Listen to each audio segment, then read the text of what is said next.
لكل مجتهد نصيب. كل الصحف الأسبانية والصحف العالمية بتتكلم عن تفعيل برشلونة لبند شراء حمزة عبد الكريم من النادي الأهلي بعد تألق كبير جدا من حمزة عبد الكريم مع برشلونة في اللمسية. حمزة عبد الكريم خلاص لفت الأنظار هناك، لدرجة إن هانزي فليك اتكلم على حمزة عبد الكريم. هانزي فليك اتكلم عن مواهب لمسية في برشلونة والمواهب اللي هتتصاعد معاه من الموسم الجديد، وبالتأكيد اتكلم عن حمزة عبد الكريم وان هو ممكن يكون له نصيب كبير جدا جدا ان هو يكون متواجد في الفريق الاول ببرشلونة تحت قيادة هانز فليك.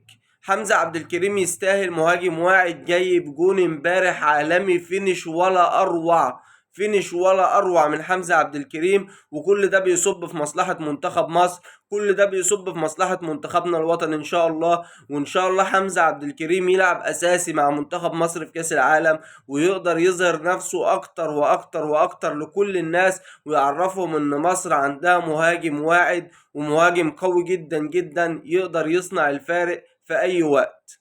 بالتوفيق لحمزة عبد الكريم مع برشلونة، بالتوفيق لحمزة عبد الكريم مع منتخبنا الوطني ان شاء الله. ونتمنى نشوفك دايما في تألق وتألق وتألق، وبإذن الله من نجاح لنجاح. شابوه يا حمزة.